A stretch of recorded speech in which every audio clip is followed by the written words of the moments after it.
João capítulo de número 9, a partir do verso de número 30. O homem respondeu e disse-lhes: nisto, pois, está a maravilha, que vós não saibais de onde ele é e me abrisse os olhos. Ora, nós sabemos que Deus não ouve a pecador ou a pecadores, mas se alguém é temente a Deus e faz a sua vontade, a esse ouve. Desde o princípio do mundo nunca se ouviu que alguém abrisse os olhos a um cego de nascença. Se este não fosse de Deus, nada poderia fazer. Responderam eles e disseram-lhe: tu és nascido todo em pecados e nos ensina a nós, e expulsaram-no. Jesus ouviu que o tinham expulsado, e encontrando-o, disse-lhe: crês tu no Filho de Deus? E ele respondeu e disse: quem é ele, Senhor, para que nele creia? E Jesus lhe disse: tu já o tens visto, e é aquele que fala contigo. E ele disse: creio, Senhor, e o adorou. Aqui está, meus queridos irmãos, o texto em que Jesus cura um cego de nascença, e isso aqui trouxe um alvoroço muito grande, um reboliço no meio da família, também no meio daquela sociedade separatista, seletista, como eu disse ontem na congregação, aqueles que tinham algum tipo de defeito, alguma doença, essas pessoas não poderiam fazer parte da vida religiosa naquela comunidade joanina. E esse homem era um deles, cego de nascença, vivia então ali a mendigar, dependendo das pessoas para alguma coisa, mas quando Jesus vai ao seu encontro e Jesus o cura, a vida desse homem mudou totalmente. De repente, acomodado naquela, entre aspas, tranquilidade de vida que levava, agora já está vendo, agora já está curado, já está liberto. E olha o que acontece na vida desse homem. Um transtorno no meio da família, um transtorno no meio dos religiosos. E aí eu faço a nossa primeira aplicação. É isso que acontece. A nossa vida, antes de conhecer a Jesus, era exatamente isso. Vivíamos tranquilamente, ninguém dava nada para nós, estávamos lá abandonados, esquecidos, sem expectativa, nem nós mesmos acreditávamos em nós, nós estávamos derrotados. Mas quando Jesus, ele chega, ele muda. Jesus, ele veio para provocar uma mudança radical. Aquele que diz conhecer Jesus e ainda está levando aquela vidinha corriqueira, tranquilinha como dantes, não. Você realmente não conhece Jesus, você não teve a experiência, você está sabendo dele, você tem algum tipo de conhecimento racional. Vou dar um exemplo bíblico de uma pessoa assim, Jó. Jó era uma pessoa religiosa, conhecia Deus de que forma? De ouvir falar.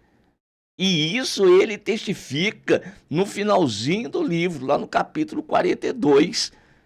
Antes te conhecia de ouvir falar, mas agora te veem os meus olhos. Por isso eu me abomino no pó e na cinza. Se rendeu a Deus ali, naquele momento. Mas a partir de que momento que isso ocorreu?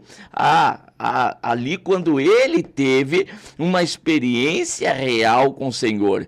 E começa no meio das suas tribulações. Começa a experiência no meio das suas adversidades. Ele começa a buscar mais a Deus, ele começa a meditar ainda mais a respeito de Deus, e o Senhor começa a ensinar a Jó a respeito do seu grande poder, da sua grande força. Deus começa a ensinar. E aí nós vamos perceber que Jó, no finalzinho, entendeu que ele era um homem que é formado do pó, e que Deus é o Todo-Poderoso, o Criador dos céus e o Criador da terra, a quem pertence a honra, a glória e o louvor. Então se entrega definitivamente. Então a experiência de Jó, até ali, era de ouvir falar, mas agora começa a conhecer a Deus verdadeiramente. Então eu falo para você, nessa oportunidade também, nós precisamos aumentar as nossas experiências com o Senhor. E aquele que verdadeiramente tem um encontro com o Senhor, e o Senhor se encontra com ele, a vida muda totalmente. O cego agora está vendo, já começa aqui. Contato com a luz, imagina poder ver ali agora as cores, algo que nunca imaginou. E agora ver as pessoas, o rosto das pessoas, aqui já é uma mudança extraordinária. Mas agora vem as perseguições, e sobre ele foi muito acirrada. Levaram até ele para os religiosos da época e que não estavam querendo impedi-lo de confessar a Jesus, de que aquele que o havia curado não fora o Senhor Jesus, mas ele insistia em dizer que realmente era. Enquanto que os fariseus diziam que aquele homem não era de Deus, era um pecador. Ele dizia: Deus, ele não ouve a pecadores. É verdade, mas aquele que faz a vontade de Deus, esse Deus ouve. E se ele, Jesus, ele era, então, temente a Deus, fazia a vontade de Deus, a esse Deus ouvia. Porque desde o princípio do mundo nunca se ouviu que alguém abrisse os olhos a um cego de nascença. E aí então ele conclui: se esse não fosse de Deus, não poderia nada disso fazer. Isso o cego falando para os religiosos, os homens importantes da época.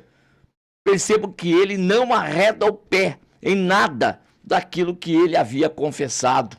Então responderam aqueles homens: você é todo nascido em pecados e nos ensina a nós, e expulsaram-no da sinagoga. E daí eu falei ontem para os irmãos e repito hoje: desde quando que esse homem fez parte da sinagoga? Agora que ele chegou até ali, ele era abandonado, ele era excluído.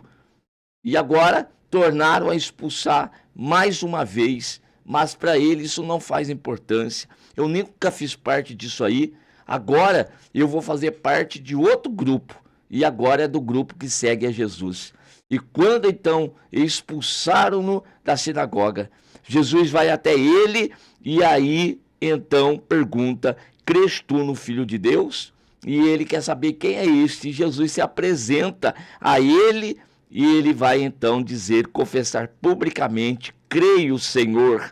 E então adorou ao Senhor Jesus. E Jesus aproveita a oportunidade para falar a todos que estão ao seu redor: eu vim a este mundo para juízo, a fim de que os que não veem vejam, e os que veem sejam cegos. Esse é o mistério do reino de Deus. O reino de Deus está para aquele a quem o Senhor nosso Deus abre-lhe a visão espiritual. E a partir desse momento, então, passam a conhecer a porta de entrada para este ambiente. Passam a conhecer o caminho, a verdade e a vida, a reconciliação com Deus. Essa é, então, a mensagem do Evangelho. Meus queridos irmãos, vamos ficar com esta meditação. Jesus, quando entra na nossa história, entra para fazer uma mudança radical. Tudo vai mudar, tudo vai ser mudado, transformado e renovado. Esteja preparado para as mudanças. E com certeza o Senhor nos dará graça e nós vamos vencer em nome de Jesus. Amém.